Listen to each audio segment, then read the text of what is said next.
तलवारबाज बहू। बचपन का शौक समझ निक्की के घर वाले उसका एडमिशन फेंसिंग कोचिंग में करा तो देते हैं, पर कुछ सालों बाद वही शौक जब उसका जुनून और सपना बन जाता है तो सब उसके खिलाफ हो जाते हैं। और लड़की के हाथ में तलवार दो ना, अब मैडम तलवारबाज बनना चाहती है।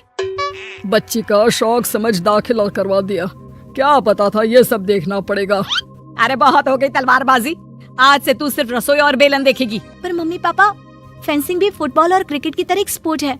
थोड़ी और प्रैक्टिस के बाद मुझे स्टेट, फिर नेशनल और फिर इंटरनेशनल खेलने का मौका भी मिल सकता है।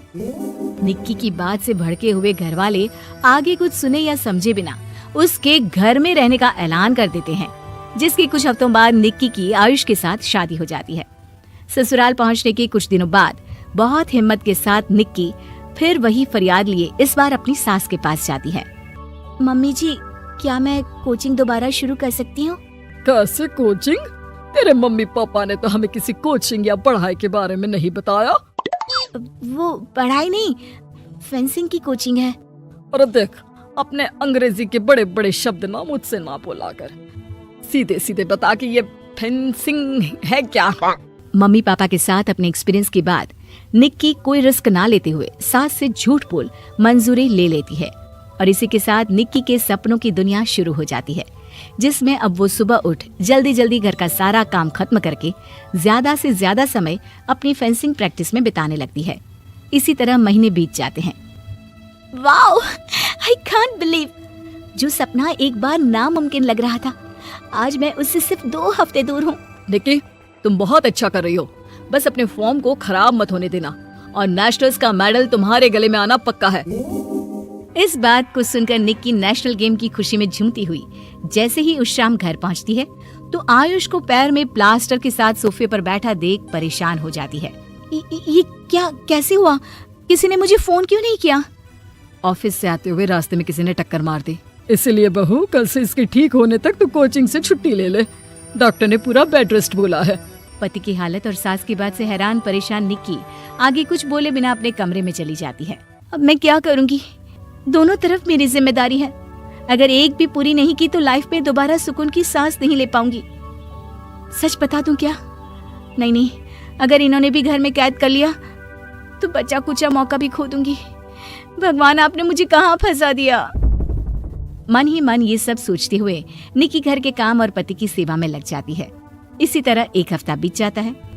बहुत सोचने के बाद भी जब कोई दूसरा रास्ता नहीं दिखता तो निक्की सबको फेंसिंग की सच्चाई बताने का फैसला करती है और सास और पति के पास आती है। मम्मी, आयुष, मुझे आप दोनों से एक बात करनी है। तुम्हें भी मम्मी की तरह गैस हो गई है क्या? तू भी बूढ़ी औरत की मजाक उड़ा ले। एक दिन जब तेरे बच्चे तेरा मजाक उड़ाएंगे ना तो मैं भी उनके साथ बैठकर हंसूंगी। घर का ये हंसता खेलता माहौल देखकर निक्की आगे कुछ बोल ही नहीं पाती। तभी गोलियां चलने की आवाज सुनकर सब डर जाते हैं और कुछ आतंकवादी घर में घुसकर सबको बाहर निकाल देते हैं, जहां उनके एरिया के बाकी सब लोग भी इकट्ठा होते हैं। तो ये किसी भी तरह के होशियारी नहीं करेगा, हमें बस कुछ समय के लिए चुप रहने की जगह चाहिए, इसलिए अगर तमीज में रहोगे तो जिंदा बच जाओगे, और अगर मरने का ज्यादा मन हो तो अपना CID वाला दिमाग चला सकते हो। डर की वजह से कोई इसके आगे कुछ नहीं बोलता। कुछ घंटे इसी तरह आतंकवादियों की कैद में बैठे रहने के बाद निक्की की सास गुस्से में चिल्लाने लगती है। और तुम कल मुंहों को आम लोगों को परेशान करने के अलावा और कुछ नहीं आता क्या? मैं कहती हूँ, अरे एक एक को मेरी बद्दुआ लगेगी, कोई जिंदा नहीं बचेगा। ये आप क्या कर रही हो मम्मी? सॉरी, वो परेशान हो गई इसलिए कुछ भी बोल दिया। प्लीज इन्हें छोड़ दीजिए, आप कुछ नहीं बोलेंगी। अरे तू डरपोक की तरह इनसे माफी मांग रहा है, कुछ तो अपने पापा के गुण ले लेता। अगर आज वो यहाँ होते तो इतनी देर में सबका गला काट चुके होते। क्या मतलब? नहीं मम्मी, प्लीज दोबारा वही सब शुरू मत करना। आखिर कोई मुझे भी बताएगा कि बात क्या है। तेरे ससुर जी अपने समय के सबसे बेहतरीन और उम्दा तलवारबाज थे। कोई कितनी भी बड़ी बंदूक या कितने भी ज्यादा हथियारों के साथ उनके सामने क्यों ना आ जाए, सबको एक एक करके चित कर देते थे। वाह, ससुर जी और क्या क्या करते थे?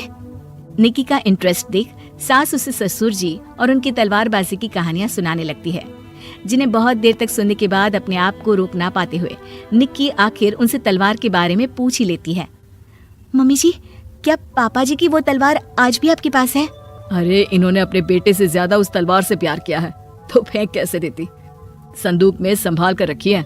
आयुष की बात सुन निक्की की आंखें चमक उठती हैं और वो सब कुछ भूल तलवार निकालने की बात कर बैठती है, जिसे सुन बाकी दोनों की आंखें फट जाती हैं। क्या बोला? जरा फिर से बोल। क्या कहानियां सुनकर तुम भी अपने आप को झांसी की रानी समझने लगी? यही समझ लो कि तुमने झांसी की रानी के साथ ही शादी की है। ओ मोहतरमा, जरा सपनों की दुनिया से बाहर निकल आओ और शांति से बैठ जाओ। आई बड़ी झांसी की रानी बनेगी। माहौल की गंभीरता और सास आयुष का रिएक्शन देख निक्की के पास उन्हें सच्चाई बताने के अलावा और कोई ऑप्शन नहीं बचता, इसलिए वो बिना कुछ सोचे समझे और देर किए उन्हें पूरी सच्चाई बता देती है, जिससे सुन दोनों भौंचक्के रह जाते हैं। और इसी के साथ अगले हफ्ते मुझे नेशनल्स खेलने का भी मौका मिला है। भरोसा कीजिए मैं कर सकती हूँ। निक्की की बातों से अभी तक सदमे में बैठे आयुष और सास उनकी तबीयत खराब होने का बहाना बनाते हैं और दवाइयाँ लाने के बहाने घर के अंदर जाने की बात करते हैं, जिस पर एक आतंकवादी भी उनके साथ घर के अंदर जाता है। निक्की दवाइयाँ लेने के बाद बाथरूम का बहाना बनाकर सास के कमरे में पहुंच जाती है। अब क्या बाथरूम भी साथ चलोगे? यहीं कमरे में रुको। 5 मिनट में बाहर नहीं आई तो अंदर आकर सारी गालियां सिर में उतार दूंगा। निक्की बाथरूम के अंदर चली जाती है। अब क्या करूं? तलवार कैसे निकालूं? मुझे किसी भी तरह इससे छुटकारा पाना होगा। सोच निक्की, जल्दी कुछ सोच। कुछ देर परेशान बाथरूम में इधर से उधर घूमने के बाद निक्की की नजर फर्स्ट एड बॉक्स पर पड़ती है और वो तुरंत उसमें से कैंची निकालकर उसे छुपाते हुए चुपचाप बाहर निकल आती है। हो गया तुम्हारा सारा नाटक खत्म। अब चुपचाप ये दवाइयां उठाकर बाहर चलो। ऐसा बोलकर जैसे ही आतंकवादी मुड़ता है, निक्की तुरंत उसकी गर्दन पर कैंची से वार कर देती है और उसकी बंदूक हाथ में लिए संदूक से तलवार निकालने लगती है, जिसके कुछ देर बाद वो घर के पीछे वाली खिड़की से बाहर निकलकर छुपकर एक एक करके सब आतंकवादियों पर वार करके उन्हें घायल कर देती है। अब सारे पब्लिक की कैद में आ जाते हैं। ये सब देखकर आयुष और सास के साथ सारे लोग दंग रह जाते हैं। सास का सर गर्व से ऊंचा हो जाता है। मेरी बहू सिर्फ नेशनल्स नहीं, इंटरनेशनल भी खेलेगी। हाँ।